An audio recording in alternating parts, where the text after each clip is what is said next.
अस्सलाम वालेकुम। ये हमारा दूसरा लेक्चर है। एक्चुअली मैं आप लोगों को अपना बताना भूल गया था कि मैं कौन हूँ। एक्चुअली मेरा नाम हसान है और मैं university of engineering and technology का स्टूडेंट हूँ and I am doing computer system engineering and ये मेरा एक कोर्स है। तो मुझे अच्छा लगा है इसलिए मैं इसकी ट्यूटोरियल बनाया।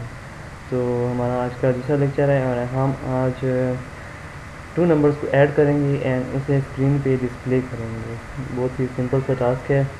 उसके लिए आपको किसी भी टेक्स्ट एडिटर की ज़रूरत है, तो मैं note pad plus plus use करता हूँ क्योंकि इसका इंटरफेस बहुत अच्छा है। आप कोई सा भी यूज़ कर सकते हैं, सिंपल नोट पैड भी यूज़ कर सकते हैं या इसे नोट पैड प्लस प्लस को डाउनलोड भी कर सकते हैं। ये इजीली अवेलेबल है इंटरनेट के ऊपर। तो स्टार्ट करते हैं। सबसे पहले हम टाइप करते हैं TXT टेक्स्ट।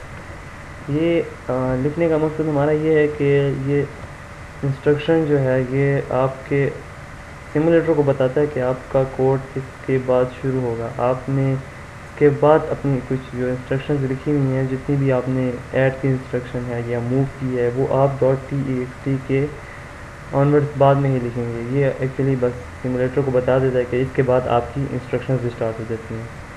और सेकंड लाइन पर लाइक हायर लेवल लैंग्वेजेस, आपका जो प्रोग्राम होता है वो हमेशा मेन से स्टार्ट होता है। तो मैप्स का प्रोग्राम भी हमेशा मेन से स्टार्ट होता है और इसका सिंटैक्स ये है कि आप मेन लिख के आगे कॉलन डाल दें एंड प्रेस इंटर। नाउ अभी हमने टू नंबर्स को ऐड करना है। तो मैप्स प्रोग्रामिंग में आप जितनी भी एडिशन या अर्थमेटिक परफॉर्म करती हैं तो वो रजिस्टर पर ही परफॉर्म करते हैं। इसलिए अगर आपने कोई टू नंबर्स को ऐड करना तो आप उन टू नंबर्स को पहले किसी भी दो रजिस्टर्स में मूव करेंगे और उसके बाद आप उन दो रजिस्टर्स की वैल्यूज़ को ऐड करके किसी तीसरे रजिस्टर में जो उनका आंसर होगा उसको सेव कर देंगे। तो इसके लिए इंस्ट्रक्शन है हमारी LI एंड मैं यूज़ करता हूँ सबसे पहले S0, एक रजिस्टर का नाम है एंड इसमें लेट्स सपोज में 5 मूव कर देता हूँ। आप कुछ भी कर सकते हैं, 10 कर दें, 100 कर दें, 1000 कर दें, 10,000 कर दें, आपकी अपनी मर्ज़ी है। अब ये दूसरी इंस्ट्रक्शन में $S1 में लेट्स सपोज 10 मैंने राइट कर दिया। अभी मुझे इन टू नंबर्स को ऐड करना है तो हमें जो इंस्ट्रक्शन यूज़ करनी है वो है ऐड की। इसका सिंटैक्स ये है कि हम जो इसके 3 आर्गुमेंट्स हैं, सबसे पहले हमें इसकी डेस्टिनेशन देनी है जहाँ पर आंसर सेव होगा। तो मैं दे देता हूँ साइन T0 एंड हम जो इन टू नंबर्स को ऐड कर रहे हैं वो टू नंबर्स जिन रजिस्टर्स में पड़े हैं, सेकेंड टू आर्गुमेंट्स में हमने उन रजिस्टर्स के नाम देने हैं like that S0 and S1। Simple है ना। एंड इसके बाद नंबर तो सेव हो गए। अच्छा, अब हमने प्रिंट करना है। तो प्रिंट के लिए हम जो है वो सिस्टम कॉल यूज़ करते हैं। सिस्टम कॉल का सिंटैक्स क्या है मैं आपको बताता हूँ। ये हमारे पास नेक्स्ट प्रोग्रामिंग की सिस्टम कॉल्स हैं। लेट्स सपोज अगर आपको इसके लिए जो रजिस्टर यूज़ होता है सिस्टम कॉल के लिए वो एक ख़ास रजिस्टर है जिसको कहते हैं $V0, जो कि सिर्फ और सिर्फ हम उसे किसी और चीज़ के लिए, डाटा स्टोरेज के लिए यूज़ नहीं कर सकते हैं, उसे सिस्टम कॉल के लिए यूज़ कर सकते हैं। लेट्स सपोज अगर हमें ये प्रिंट कराना है, कोई किसी इंटीजर वैल्यू को प्रिंट करानी है, किसी रजिस्टर की वैल्यू को प्रिंट करवानी है, तो हम उसके लिए जो प्रोसीजर करेंगे वो हम कैसे करेंगे। सबसे पहले तो हम ये करेंगे कि हमने जिस वैल्यू को प्रिंट करवाना है, हम उस रजिस्टर की वैल्यू को हम $A0 में डाल देंगे। और इसके बाद हम ये करेंगे कि हमारा ये आपको कोड्स नज़र आ रहे होंगे, हमें जो भी सर्विस यूज़ करनी है उसका करस्पॉन्डिंग कोड हमने $V0 में डालना होगा। ये आप सुन लें कि हमने जो भी सर्विस को यूज़ करना है उसका करस्पॉन्डिंग कोड जो है, लेट्स सपोज अगर हम पहली सर्विस यूज़ करते हैं प्रिंट टीचर की तो हम V0 में 1 डाल देंगे। सेकंड यूज़ करते हैं प्रिंट फ्लोट की तो हम उसके अंदर V0 के अंदर 2 डाल देंगे एंड देन हम लिख देंगे सिस कॉल। इससे वो वाली सर्विस कॉल हो जाएगी। एंड अगर आपने A0 के अंदर वैल्यू दी है लेट्स सपोज 10, तो वो जो 10 होगा वो डिस्प्ले हो जाएगा आपकी कंसोल स्क्रीन पर, सिमुलेटर की कंसोल स्क्रीन पर।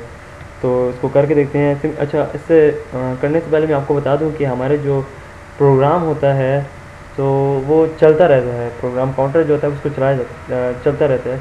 तो उसको स्टॉप करने के लिए अभी हमारे पास एक कमांड होती है, अगर आप उसको स्टॉप नहीं करेंगे तो वो गार्बेज वैल्यू को एक्सेस कर लेगा आपका प्रोग्राम काउंटर, एंड उसके बाद आपका प्रोग्राम जो है वो क्रैश हो जाएगा। तो हमें अपने प्रोग्राम को क्रैश होने से बचाना है और उसको सही तरह उसकी एंडिंग करनी है। तो सही तरह एंडिंग के लिए आप क्या करेंगे कि सिस्टम कॉल को यूज़ करेंगे, एग्जिट सर्विस यूज़ करेंगे उसकी। तो सर्विस यूज़ के साथ करेंगे सेम प्रोसीजर वही है कि आप $V0 एक रजिस्टर है उसके अंदर जो एग्जिट का कोड है 10 वो डाल देंगे एंड देन सिस कॉल लिख देंगे इंस्ट्रक्शन। तो आपका एग्जिट कमांड जो है वो एग्जीक्यूट हो जाएगा, मीन्स कि आपका प्रोग्राम एंड कर जाएगा सही तरीके से। सबसे पहले अगर मैंने आपको बताया था कि अगर आपको प्रिंट करना हो, अभी मुझे इन दोनों का डेटा प्रिंट करना है।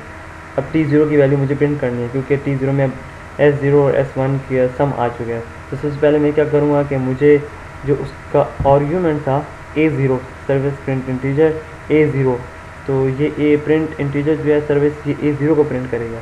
तो मुझे अपना जो आंसर है वो A0 में स्टोर करना होगा। तो मैं अपना आंसर स्टोर कैसे करूँगा, मैं एक सूडो इंस्ट्रक्शन यूज़ करूँगा, वो है मूव की। सूडो इंस्ट्रक्शन क्या होती है कि एक्चुअली ये हमारे मिक्स के हार्डवेयर की इंस्ट्रक्शन नहीं है, ये एक्चुअली हमारे सिमुलेटर असेंबलर हमें प्रोवाइड करता है, जो कि वो बात है मिक्स किया कि इस इंस्ट्रक्शन को ब्रेक करके आपको मिक्स की इंस्ट्रक्शन में ही इसको चेंज कर देगा और आप इसको देख भी सकेंगे। तो बाहर हम इसे यूज़ करते हैं, बहुत यूज़फुल इंस्ट्रक्शन है मूव की, लेकिन ये सूडो इंस्ट्रक्शन है। मूव करना है तो हमें मूव करना है, सबसे पहले आएगी डेस्टिनेशन, हमें कहाँ मूव करना था, हमें $A0 में मूव करना था। और कौन सी वैल्यू मूव करनी है, T0 की, जिसमें हमारा आंसर पड़ा हुआ है। हम यहाँ पर लिख देंगे $T0। अब हमारे पास इस इंस्ट्रक्शन से जो हमारा आंसर था ऐड का वो अब A0 में आ गया। अब हमें हमारी नेक्स्ट इंस्ट्रक्शन क्या होगी, नेक्स्ट इंस्ट्रक्शन अगर आपको याद हो, हमने सिस्टम कॉल को इंस्ट्रक्शन लिखनी है, लेकिन उसको लिखने से पहले हमें उसका सर्विस नंबर बताना, उसका कोड बताना है कि हम कौन सी सर्विस यूज़ कर रहे हैं सिस्टम कॉल की। तो उसके लिए हम यूज़ करने वाले हैं प्रिंट की, एंड प्रिंट की आप कोड एक दफ़ा दोबारा देख लें। प्रिंट का कोड है 1, तो हमें $V0 में $1 की वैल्यू देंगे और उसके बाद आप इसे कॉल कर सकते हैं। कॉल ये सिंटैक्स है कि किसी भी सिस्टम कॉल को यूज़ करने का, इंस्ट्रक्शन टाइप करने का। ये हमारे अब इस इंस्ट्रक्शन से जो होगा हमारा कंसोल पे हमारा आंसर जो होगा वो राइट हो जाएगा। अब हमें क्लोज़ करना है, अपना प्रोग्राम को एंड करना है। तो हम इसे किस तरह करेंगे, दोबारा हमने ये इंस्ट्रक्शन लिखी LI की, एंड सेम हमें सिस्टम कॉल को यूज़ करना है। तो हम V0 में 10 डाल दें। ये 10 किस चीज़ का कोड है, ये एग्जिट का कोड है। एग्जिट सिस्टम कॉल की सर्विस है एग्जिट, एंड उसको यूज़ करने के लिए हमें 10 डालना होगा V0 में, एंड देन हमने कॉल कर दिया। अभी आप इसको सेव करेंगे, एक आसानी तरीके है, जो आप नाम देना चाहें नाम दे देता हूँ वो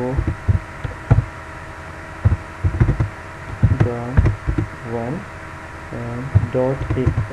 अच्छा, अब ये .asm मैंने क्यों लिखा, एक्चुअली ये असेंबली लैंग्वेज की असेंबलर जो है हमारा वो इस एक्सटेंशन को ही समझ सकता है। अगर आपने इसकी जगह इसको चेंज नहीं किया तो वो बाय डिफ़ॉल्ट जो है टेक्स्ट एडिटर आपका TXT फॉर्मेट में सेव कर देगा, पर जब आप उसको सिमुलेटर में लोड करेंगे तो वो काम नहीं करेगा। तो इसके लिए आपका ज़रूरी है कि आप इसको .asm एक्सटेंशन के साथ सेव करें, इसके बगैर आपका कोड रन नहीं होगा। मैं इसको सेव कर देता हूँ अपने डेस्कटॉप पर, मैंने सेव कर दिया, इसको मैं मिनिमाइज़ कर देता हूँ। अब मेरा Qt सिमुलेटर ये हो गया रन, एंड अब मुझे इसका रन कैसे करेंगे, हमें यहाँ से उस फाइल को लोड करना होगा जो मैंने बनाई है। वो फाइल कहाँ है, प्रोग्राम ये है, प्रोग्राम 1। अब यहाँ पर आप देख सकते हैं कि ये वही कोड है जो मैंने थोड़ी देर पहले आपके सामने टाइप किया है। अब देख सकते हैं सेम टू सेम ये वही इसमें कॉपी हो चुका है। उसके कॉरेस्पॉन्डिंग जो हमारे असेंबलर ने कोड लिखा है, उस कोड को असेंबल करने के बाद जो कोड आया है वो ये वाला है। एंड ये आपको हेक्साडेसिमल में कोड है, तो आपको समझ में नहीं आएगी। ये हेक्साडेसिमल में आपका जो आपने वही इंस्ट्रक्शंस है आपकी हेक्साडेसिमल में शो हो रही हैं, और यहाँ पर आपको मेमोरी लोकेशंस शो हो रही हैं कि जहाँ पर आपका आप कोड पड़ा हुआ है, आपका प्रोग्राम पड़ा हुआ है मेमोरी में। अब हम इसको रन करके देखते हैं। तो रन करने के बाद हमारे पास आंसर क्या आता है, ये रन किया और ये हमारे पास आंसर आ गया 15। ठीक है। अब मैंने वैल्यूज़ को रजिस्टर में वैल्यूज़ क्या डाली थी, अगर आपको याद हो तो मैंने एक रजिस्टर में वैल्यू डाली थी 5 और एक में डाली थी 10, तो उनका सम क्या हुआ 15। तो अब देखें आप कंसोल पे देख सकते हैं कि इसका सम आ गया 15। नेक्स्ट सिंपल ट्यूटोरियल था, आप इसको समझ नहीं आई तो दोबारा से देखें, बहुत ही सिंपल है बिल्कुल, आपको सब कुछ आपके सामने हो रहा है, आपको समझ आ रही है कि मूव किस तरह कर रहे हैं, सिंपल अर्थमेटिक है। और ट्यूटोरियल देखते रहिए, मैं आपको नेक्स्ट लेक्चर में सिखाऊंगा कि यूज़र इनपुट कैसे लेते हैं एंड यूज़र इनपुट लेकर आप 2 नंबर को ऐड किस तरह करते हैं और उसको फिर कंसोल पर डिस्प्ले कैसे करते हैं स्क्रीन पर। तो तब तक के लिए अल्लाह हाफ़िज़, अपना ख्याल रखिएगा।